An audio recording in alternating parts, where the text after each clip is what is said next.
Bismillahirrahmanirrahim. Assalamualaikum warahmatullahi wabarakatuh. Alhamdulillah, alhamdulillahi rabbil alamin. Alhamdulillahilladzi arsala rasulahu bil huda wa dinil haqq liyuzhirahu ala dini kullih. Huwallazi anzala sakinata fi qulubil mu'minin liyazdadu imana ma'a imanihim. Segala puji hanya kepada Allah. Jadi ngajinya, jadi sok tuh sing tenangnya, insyaallah.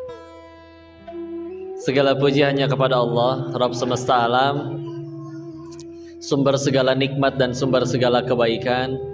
Semoga setiap perjumpaan kita bisa jadi amal salih, bekal terbaik untuk pulang ke hadapannya. Meskipun masjidnya depan mata, pengajiannya depan mata, baju alas kakinya ada, kendaraan juga sudah siap, niat juga udah, tapi kalau tidak Allah izinkan sampai sini, bisa sampai tidak? Berarti yang udah nyampe sini karena sudah soleh-soleha atau karena Allah yang tolong? Tolong ya. Semoga pertolongan Allah ini bisa kita jadikan bekal terbaik ya, insya Allah. Dan salawat berserta salam semoga selalu tercurah kepada junjungan kita baginda Rasulullah Muhammad sallallahu alaihi wasallam beserta para keluarganya, sahabatnya, dan mudah-mudahan Allah sanggupkan kita istiqomah mengikuti sunnah-sunnah kita hingga akhir hayat, insyaallah. Sunnah-sunnah Rasulullah. Gimana kabarnya? Mudah-mudahan dirahmati Allah.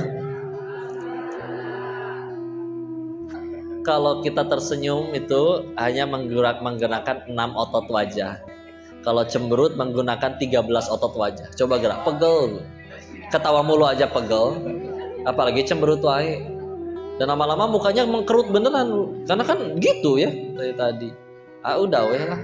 Tenang. Syukurin dah. Apa sih yang sia-sia? Gak ada yang sia-sia, tenang aja. Berbuat baik dijahatin orang, Allah nggak sia-siain. Tiap tetes keringetnya jadi amal soleh, sabarnya jadi penggugur dosa, kepahitannya meninggikan derajat. Mana ruginya? Kita masih akan selalu ngerasa rugi. Dunia masih akan selalu terasa berat kalau satu, kita terlalu cinta sama dunianya.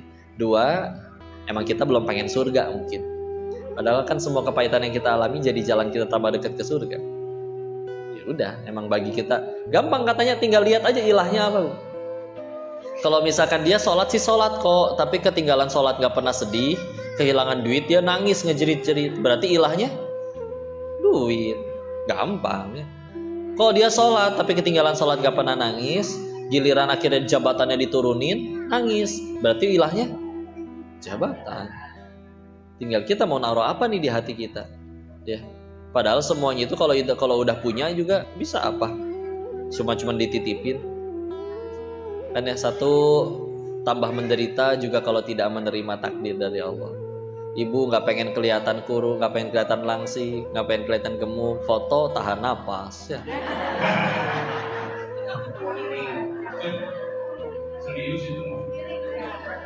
Atau nggak miring ya.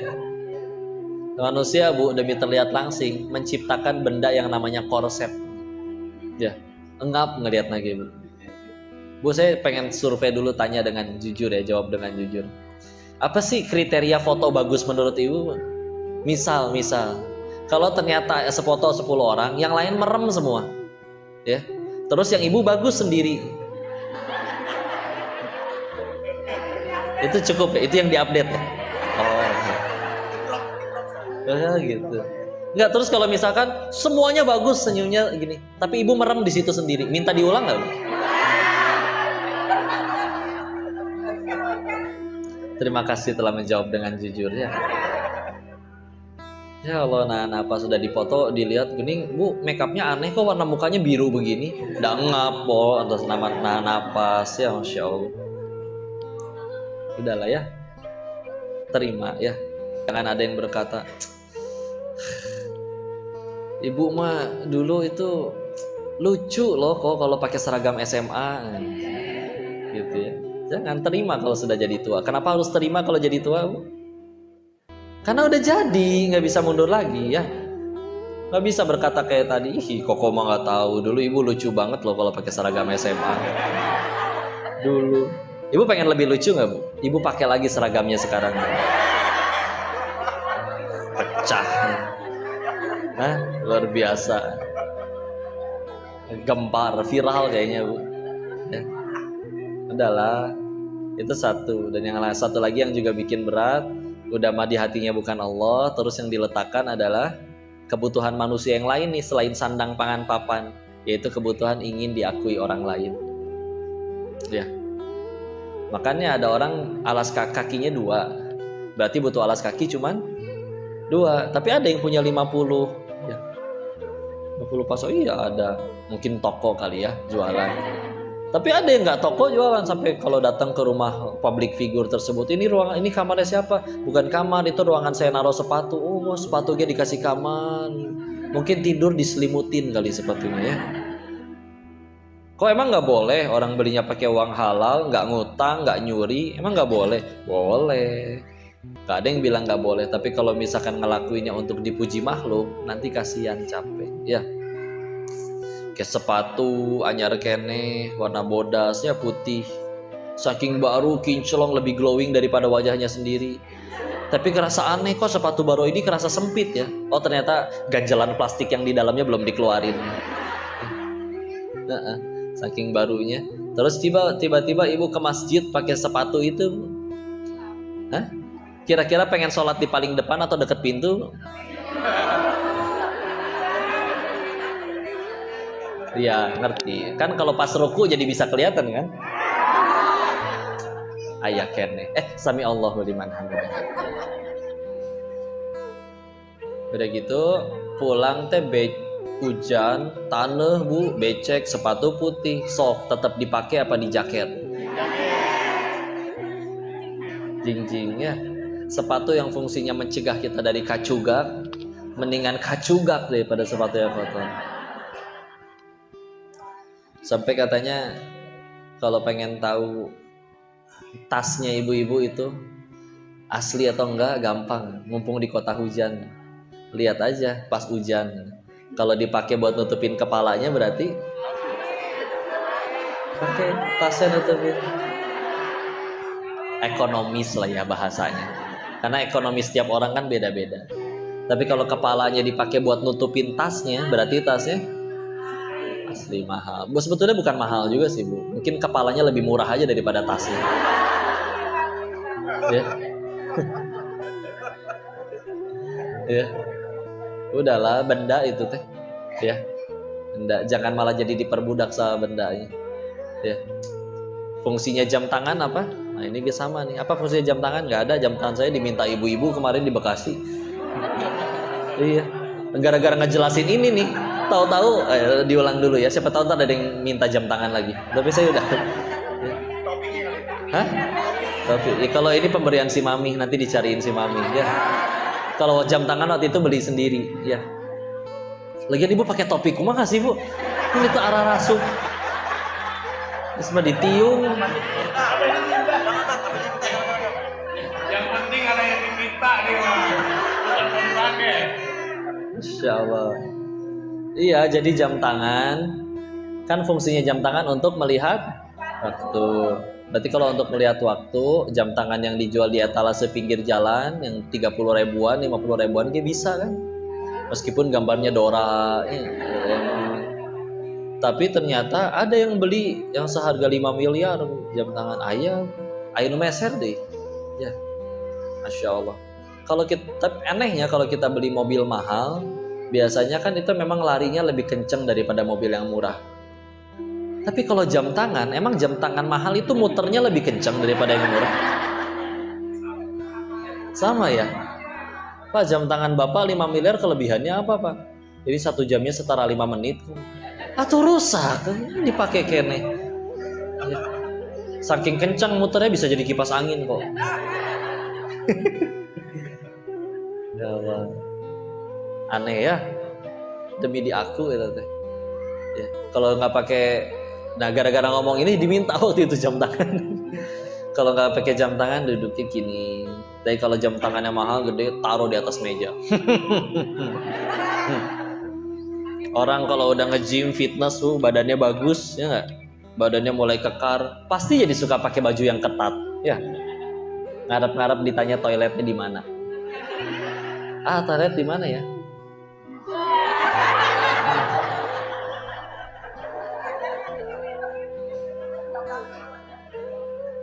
Kan gampang ya, toilet di mana? Tuh. Selesai. Ya gitulah ya. Capek Bu dipuji makhluk. Akhirnya makhluk muji Bu, tetap nggak bantuin nyicil Bu. Ih keren sih itu, mobilnya gonta-ganti melulu. Udah cuma dapat gini doang. Saya kayak bisa manggil ayam kayak saya gitu. Sini, mana mau saya gituin? Elah ya, capek ya. Beli mobil ganti, peleknya mesti yang keren. Nah ini kayak nikmatin orang di dalam mana kelihatan peleknya. Kecuali nyetirnya sambil dipangku meren peleknya. Beratnya. Aneh Bu, jangan gitu ya, manusia. Udahlah, toh akhirnya punya juga nggak senang-senang juga, bosen, garing, ya. Jadi akhirnya sampai di satu titik tadi di Thailand ngelihatnya ini udah aneh, udah harus berhenti. Sampai akhirnya puncak-puncaknya waktu itu, tapi takut untuk meninggalkan dunia yang di sana, takut untuk meninggalkan uang sebanyak itu. Dulu saya ngerasanya saya ngedapat itu semua teh hasil mikir, ngerasa pinter lah ya pokoknya. Jadi kayak agak menuhankan kecerdasan sendiri. Karena nggak ketemu orang yang seumuran yang lebih kaya dari saya itu nggak ada. Umur 22 udah beli rumah sendiri waktu itu. Ya. Tapi si otak yang dibangga-banggakan itu, dan saya nggak nyentuh narkoba sama sekali di sana, karena tahu narkoba itu bikin bodoh, ngerasa bisa kehilangan itu semua kalau mengkonsumsi obat. Tapi sekeliling memang bandar narkoba juga, dan juga pada pemakai semua. Tapi si otak yang dibangga-banggakan itu nggak bisa nemuin jalan keluar. Saya kalau pulang di Indo, saya ngapain? Kalau kerja usaha mulai lagi dari nol, nggak temu jalan keluarnya. Jadi takut sama masalah rezeki. Ketika akhirnya puncak-puncaknya udah yakin harus berhenti, ya masih di kasino kami, di tempat judi kami, ya yang lain masih sibuk dengan urusan perjudiannya masing-masing. Sayangnya mah udahlah bosen, bete. Nah, ambil lihat-lihat handphone, masuk ke YouTube, muncul kajiannya AA yang bahas tentang rezeki. Yang kalau misalkan kamu udah gede masih takut sama rezeki, berarti kamu kalah sama janin. Ngerti yang janin? Ya kan, janin belum bisa apa-apa dalam perut ibu, belum bisa kerja, minta, sholat, ngomong, mas tetap aja ibunya makan apapun masuk menjadi nutrisi bagi si janin untuk tumbuh besar. Kan itu apa janin yang mencari rezeki atau rezeki yang mendatangi janin? Ya. Kamu udah gede, udah bisa minta, sholat, kerja, sujud kepada Tuhanmu, masih segitu ragunya sama Allah, masih segitu takutnya masalah rezeki. Udah kayak ditampol ngedengar itu teh, udah tutup videonya, pesen tiket pulang. Udah belajar ngaji sini pulang. Ya udah selesai itu episode yang di sana. Baru pembersihan yang di Indo. Ya, karena pulang dari sana masih bawa duit waktu itu tuh, Ustaz. Karena ngerasa kayak yang lain kan bangkrut ya berhentinya. Oh, saya bawa duit buat modal usaha. Ya, kayaknya strategi yang bagus nih. Ada sekitar ratusan juta waktu itu.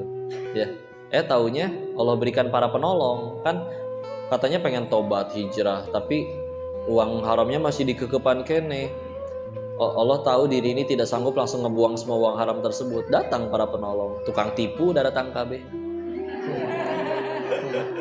Tukang tipu datang. Sama awalnya mah ngerasa rugi Bu, tapi perlu waktu bertahun-tahun untuk menyadari itu teh bener ditolong. Karena kan jadi uang, masa mau tobat uangnya masih dipegang, haram semua. Ya kalau Allah dan kita nggak sanggup ngebuang, ya udah Allah tolong biar supaya gimana caranya uang haram itu nggak ada yang masuk ke perut. Ngajak bisnis ada yang kabur. Bukan tipu itu, bukan tipu sebenarnya, jadi penolong. Sama, nggak cuma ke saya, ke ibu juga ditipu orang tuh ditolong Bu. Lumayan dia nanggung dosanya Bu. Lumayan ibu gugurin dosanya. Ada koruptor 10 ditangkap 1. Dia marah tuh, kenapa teman saya yang 9 nggak ditangkap? Tapi akan ada hari di mana yang 1 itu bersyukur, alhamdulillah ya Allah saya yang ditangkap. Lumayan jadi kenal Islam, lumayan jadi gugurin dosa. Ya. Coba yang 9 yang lainnya selalu berhasil korupsi sampai meninggal, repot nanti ya sananya. Jadi yang berbeda tuh sudut pandangnya aja. Islam itu merubah itu semua. Kalau kita yang tadinya nikmat itu adalah apapun yang membuat nikmat itu adalah apapun ketika keinginan kita dikabul, pengen punya rumah dapat rumah, pengen punya mobil dapat mobil. Sekarang nikmatnya jadi ya apapun yang membuat kita tambah dekat kepada Allah. Mau bentuknya dicaci orang, mau bentuknya mobilnya hilang. Tapi kalau gara-gara itu tambah banyak sujudnya, nikmat. Enggak kok, nggak kerasa nikmat. Ya emang bagi kamu kenikmatan itu bukan dekat dengan Allah, tapi punya mobil. Ya. Nyari pasangan kok gimana caranya? Kalau misalkan nggak beliin dia sesuatu, nggak beliin dia mobil, nanti dia nggak naksir sama saya. Tuh akhirnya pacar saya diambil orang gara-gara dibeliin mobil sama orang lain. Ya udah, itu tuh diselamatin. Karena kan kita nyarinya yang pengen sama-sama ke surga, bukan sama-sama ke showroom. Ya udahlah ya. Baik. Kalau dia tertariknya sama itu, ya udah bismillah. Ya kita mudah-mudahan dari itu semua belajar. Ya emang ya udahlah, Allah aja yang paling penting. Enak kalau udah urusannya sama Allah aja. Sepakat? Alhamdulillah. Rezeki manusia kan cuma 3. Ingat gak? Yang dimakan lalu jadi kotoran, yang dikenakan lalu menjadi usang, yang dan diinfakkan di jalan Allah. Misalkan nanti kita acara bukber, pengen dibungkus, dikasih nih, kata saya teh punya saya itu. Tahu-tahu di tengah jalan jatuh dimakanin semut. Ya udah, Allah cuma meminta kita jadi jalan untuk memberikan rezekinya kepada makhluk Allah yang lain. Sebelum lewat sini, lewat tenggorokan belum jadi rezeki kita. Termasuk yang di kulkas ibu tuh penuh ya. Sebelum kita telan enggak, taunya diambil ponakan, diambil apa, ya udah rezeki mereka. Termasuk yang di rekening kita. Meskipun atas nama kita, tabunganku udah banyak. Tahu-tahu dapat telepon, "Mama, aku belajar nyetir nabrak, gantiin berapa deh? 4 miliar. BMW 7, atau pilih-pilih atuh deh kalau nabrak teh. Nabrak apa ke beca ke nih? BMW pisan yang ditabrak."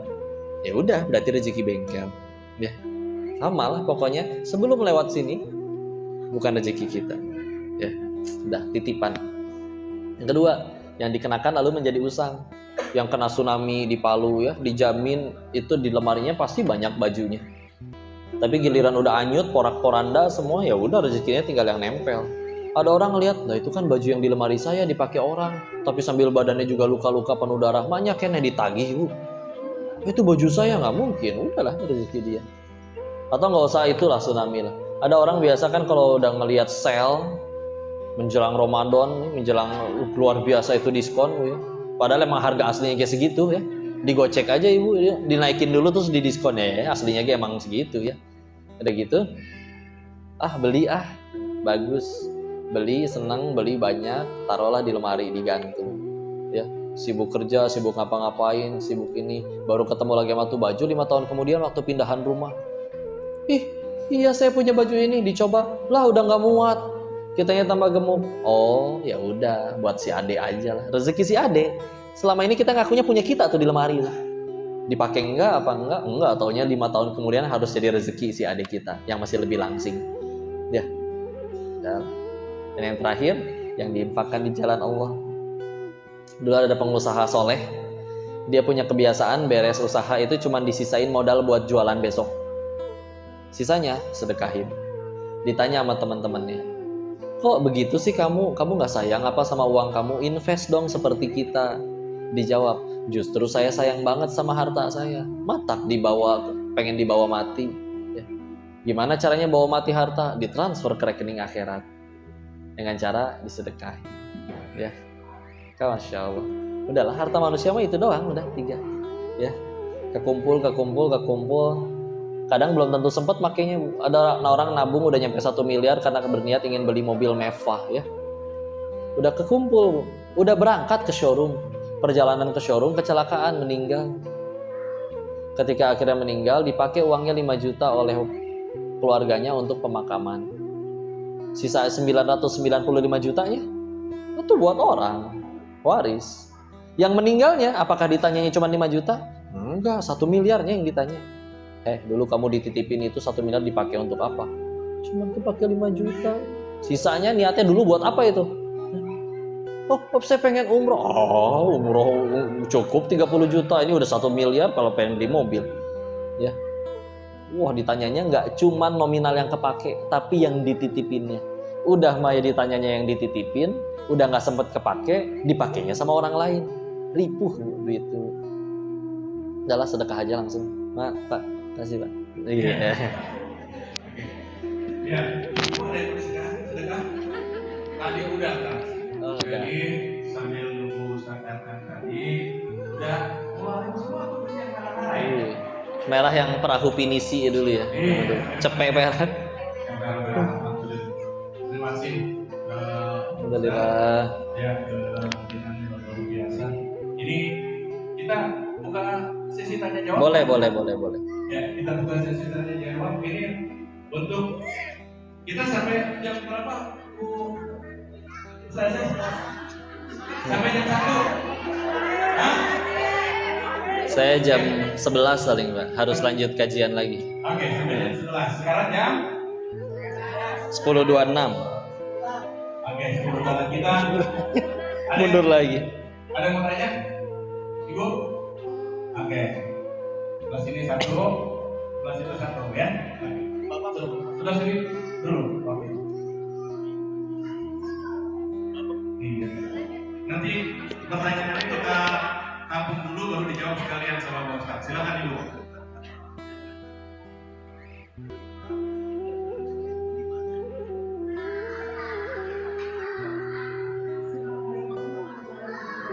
Waalaikumsalam warahmatullahi wabarakatuh.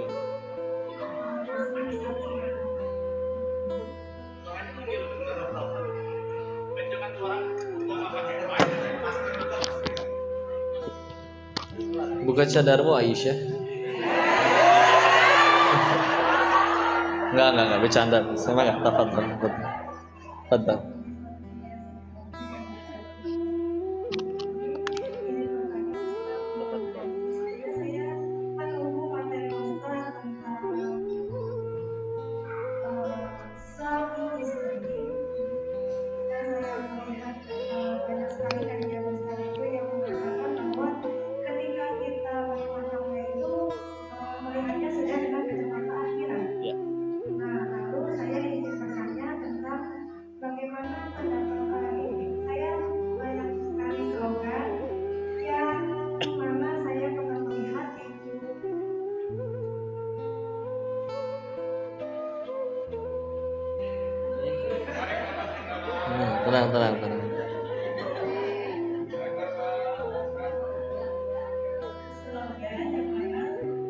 Jika seorang istri salah, maka suami yang harus disalahkan. Karena istri mau dan suami itu sebagai imam. Nah, lalu pertanyaan saya di sini, bagaimana pendapat Ustaz mengenai istri Nabi Lut alaihissalam dan Nabi Nuh alaihissalam yang mana mereka memiliki suami soleh, tapi mereka berdua dituntut oleh Allah Subhanahu wa Ta'ala. Lalu yang kedua, tentang hak suami, itu salah satunya tidak keluar rumah tanpa izin. Hak suami, istri tidak keluar rumah tanpa izin suaminya. Iya. Nah, lalu pertanyaan saya di sini,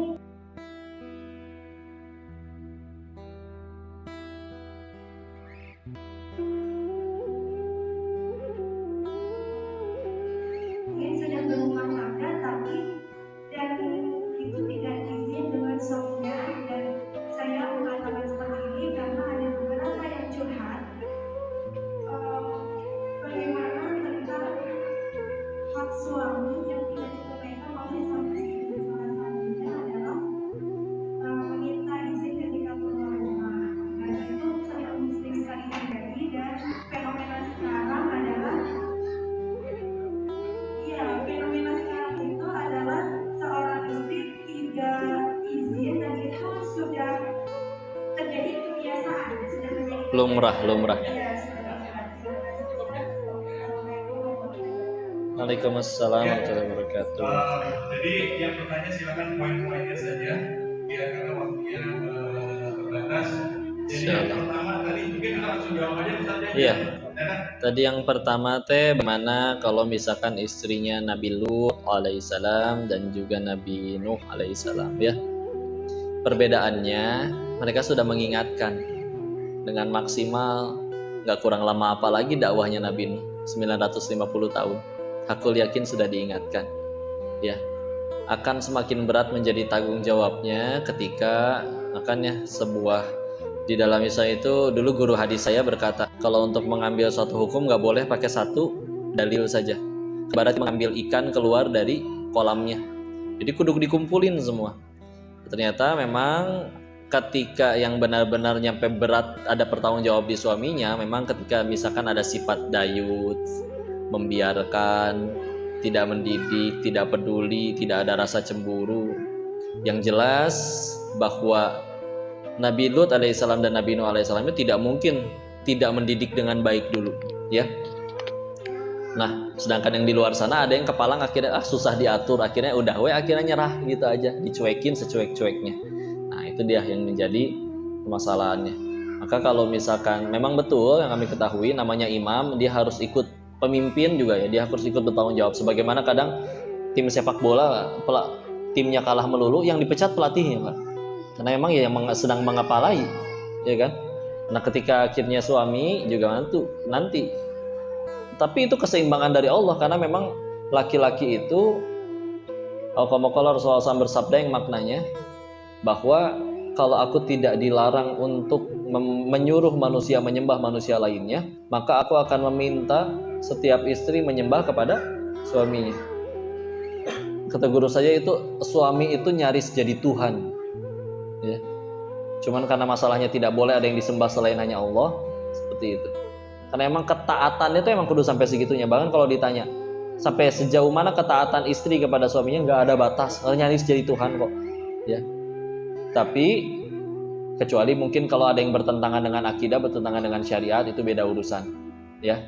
Tapi selagi itu tidak bertentangan, maka harus setaat itu. Nanti mungkin ada pertanyaan lanjutnya, kok itu suaminya yang spesies seperti apa dulu? Lah yang milih spesies suaminya kan ibu-ibunya, ya. Makanya itulah anjuran untuk memilih yang soleh itu begitu. Tapi ya itu dia, ya. Ketika akhirnya wanita juga dimintai untuk benar-benar segitu taatnya pada suami, tenang, ada keadilan Allah di situ. Karena nanti setiap kali apapun yang dilakukan istri, yang kami ketahui, suami akan ikut dimintai pertanggungjawaban. Akan lolos si suami kalau tadi dia sudah mendakwahi dengan maksimal, memang istrinya yang ternyata bebel misalkan ya. Tapi kalau misalkan ternyata emang suaminya juga mendiamkan, tidak ada tadi kepedulian sama sekali, tentu semua akan diminta pertanggungjawaban. Dan di hari itu adalah hari di mana kita benar-benar ngarep, satu-satunya yang paling kita inginkan adalah ada orang yang pengen ikut nanggung dosa kita ya. Para istri, nanti ada suaminya. Suami sudah sesoleh apapun, ternyata istrinya atau kebalik, istrinya sudah soleh banget, suaminya ternyata tidak baik, ya istrinya tidak ikut dimintai pertanggungjawaban atas suaminya yang kami ketahui. Itu yang pertama ya. Yang kedua tadi tentang kalau istri keluar rumah. Keluar rumah ya. Dan itu sudah lumrah, maka ya udahlah, itu dia pentingnya ya, pentingnya ilmu dalam berumah tangga, pentingnya kita juga menyampaikan itu melalui dakwah ya. Karena ketika orang bilang masalah paling besar di kemanusiaan katanya adalah kemiskinan, kelaparan dan juga kriminalitas, enggak, yang paling bahaya dari itu semua adalah ketiadaan ilmu. Enggak pakai ilmu orang bingung mesti ngapain, aturannya seperti apa. Nggak ada ilmu juga orang nggak punya kerjaan lapar nyuri kalau nggak didampingi iman. Makanya benar-benar ilmu itu yuk disebarkan. Karena kalau kita mau bicara apa? Bicara hukumnya, iya pasti ada hukumannya di sisi Allah. Tapi apakah kita cuma sekedar dia dihukum? Enggak. Yuk ayo terus kita tingkatkan ilmu, tingkatkan dakwahnya. Mudah-mudahan kebaikannya tersebar sehingga tidak ada yang gitu lagi ya. Karena sebetulnya pembahasan tadi para wanita dan para laki-lakinya insya Allah udah tahu nggak boleh itu teh. Permasalahannya kan kenapa terus dilakuin? Ya tinggal gimana caranya biar itu tidak dilakukan lagi. Sebarkan ilmunya, tingkatkan ilmunya, sebarkan dakwahnya. Bismillah, mudah-mudahan selesai masalahnya. Wallahu a'lam bishawab. Ada nggak yang pengen diperan istri sama Ustaz tadi? Satu cukup, alhamdulillah. Cukup satu. Satu juga nggak habis lah. Oke, Satu. pertanyaan selanjutnya. Tuh, satu nggak habis Ustaz. Tadi. Oke, silakan. Bentar ya. Jawabin yang di sini dulu. Assalamualaikum warahmatullahi wabarakatuh. Waalaikumsalam warahmatullahi wabarakatuh. Pak Ustaz, Dalam bersyukur Pak Ustaz hadir di sini, Masya Allah. insyaallah mohon doanya. Di sini sepertinya bahagia semua. Pertanyaan saya nanti di akhir acara ini, apakah boleh saya sama Pak Ustaz? Assalamualaikum warahmatullahi wabarakatuh.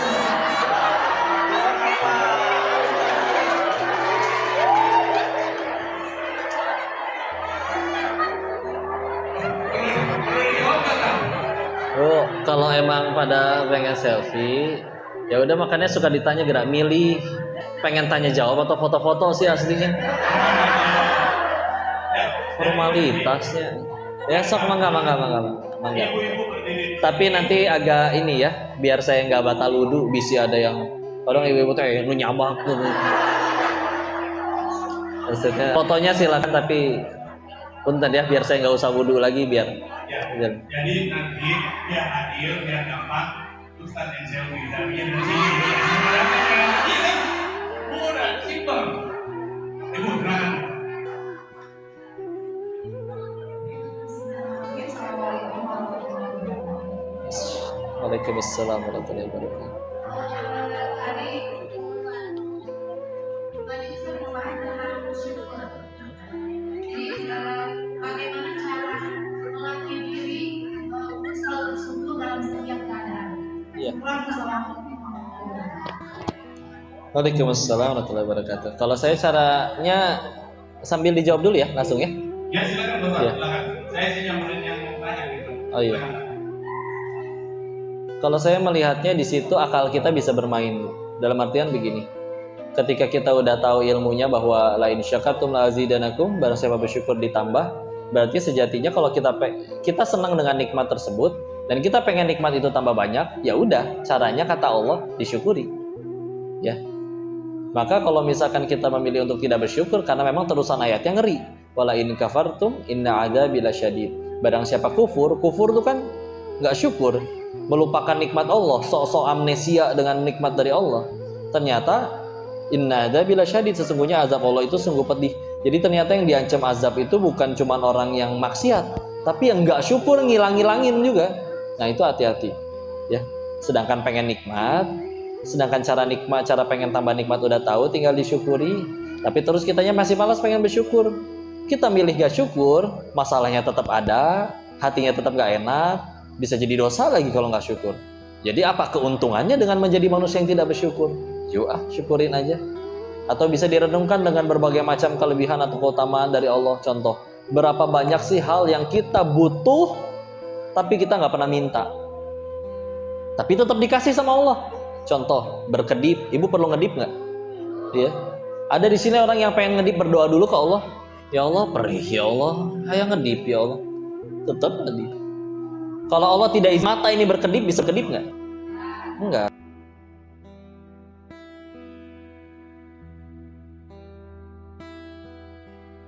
Tetap kita kadang sambil maksiat pun tetap matanya ngedip. Dan diatur oleh Allah tetap barengan. Coba kalau ganti-gantian, nggak ada wibawanya. Nih, dulu kita belajar di SD bahwa di bumi ini udara itu nggak semuanya oksigen. Ada nitrogen, ada yang lain-lain, dan oksigen ternyata hanya 20 atau 21%. Sisanya nitrogen lebih banyak dan gas-gas yang lain. Ini udara segini nggak kelihatan, ya. Kita tetap bisa hirup, di dalamnya nyampur ada bau ketek batur, bau kentut orang, bau segala macam ikut ke hirup. Sedangkan tubuh butuhnya hanya oksigen, itu gimana ceritanya si tubuh ngerti ngebedain benda tidak terlihat itu akhirnya dialirkan ke seluruh tubuh.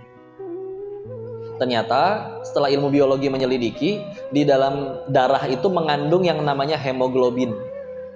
Dan hemoglobin itu secara kimia lebih mudah berikatan dengan O2 oksigen.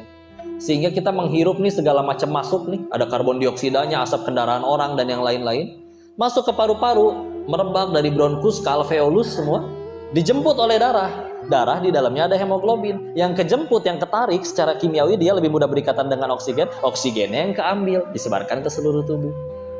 semua tanpa minta, kadang sambil maksiat. Makanya orang soleh terdahulu ada yang ditanya, siapa sih Allah itu bagimu? Allah adalah yang tetap memasukkan udara ke dalam ruanganku, padahal di dalamnya aku sedang bermaksiat kepadanya.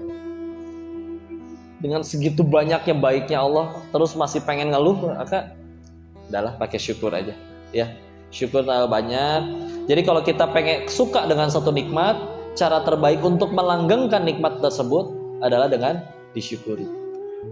Apa bukti benar-benar bahwa orang itu bersyukur? Maka akan menggunakan nikmatnya untuk tambah dekat kepada Allah.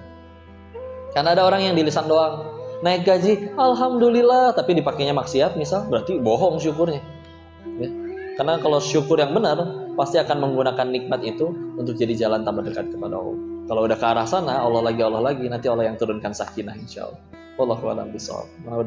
Allahumma ighfir lana wa liwalidayya warhamhuma kama rabbayana shighara. Ya muqallibal qulub, tsabbit qulubana 'ala dinik. Allahumma a'inna 'ala dzikrika wa syukrika wa husni ibadatik. Ya Allah, berkahi majelis ini ya Allah. Ajarkan ilmu yang bermanfaat saja kepada kami ya Allah. Jadikan sisa usia kami sisa usia yang hanya mengejar ridho-Mu saja ya Allah. Jadikan setiap malam kami bisa bangun mendirikan sholat tahajud, bersujud, bermunajat kepadamu ya Allah. Ya Allah, ini hamba-Mu yang mengakui diri kami melampaui batas ya Allah. Namun yang kami tahu ampunan Engkau selalu jauh lebih luas ya Allah. Ya Allah, ini kami hamba-Mu yang ingin pulang ke hadapan-Mu ya Allah. Hanya Engkau yang kami ketahui memiliki hak untuk mengampuni segala dosa ya Allah. Maka terimalah taubat kami ya Allah. Jangan Kau biarkan kami wafat dalam keadaan taubat kami belum Engkau terima ya Allah. Jangan Kau biarkan kami wafat dalam keadaan dosa kami belum Engkau ampuni ya Allah. Ya Allah, ini hamba-Mu ya Allah. Bimbing kami ya Allah, istiqomahkan kami, pertemukan kami dengan orang-orang, teman-teman, sahabat, guru-guru yang membuat kami semakin dekat dengan keridhaan-Mu ya Allah. Ya Allah, jauhkan kami dari segala hal yang membuat kami lalai dari mengingat-Mu ya Allah. Ya Allah, hilangkan penyakit hati, kemunafikan, kedengkian, ujub dalam diri kami ya Allah. Jadikan kami hamba-Mu yang ikhlas beribadah hanya kepada-Mu ya Allah. Anugerahkan kepada kami pasangan yang solih-solihah. Anugerahkan kepada kami keturunan yang solih-solihah, yang hafiz-hafizah. Rabbi habli minas solihin, Rabbi habli minas solihin, Rabbi habli minas solihin, Rabbi habli miladunka dzurriyyatan thayyibatan innaka sami'ud du'a.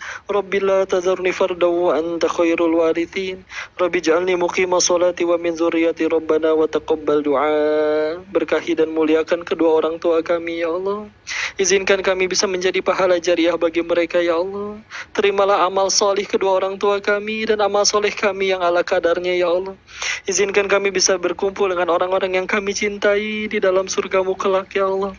Allahumma inna nas'aluka ridhaka wal jannah wa na'udzubika min sakhatika wan nar. Allahumma inna nas'aluka husnul khatimah wa na'udzubika min su'il khatimah. Rabbana atina fid dunya hasanah wa fil akhirati hasanatan wa qina adzaban nar wa adkhilnal jannata ma'al abrar ya aziz ya ghaffar ya karim ya rabbal alamin. Subhana rabbika rabbil izzati amma yasifun wa salamun alal mursalin walhamdulillahi rabbil alamin. Ibadallah, usikum wa nafsi bitaqullah. Semoga Allah merahmati kita semua. Saya izin mohon maaf atas segala kekurangan dalam penyampaian. Tolong dimaafkan dan dikoreksi dan dinasihati. Dimaafkan tidak Pak? Ya, insya Allah ya. Mudah-mudahan jadi manfaat. Jika ada kebaikan pasti dari Allah dan kita bersyukur kepadanya. Kita tutup dengan kalimat hamdalah. Alhamdulillahirabbil alamin.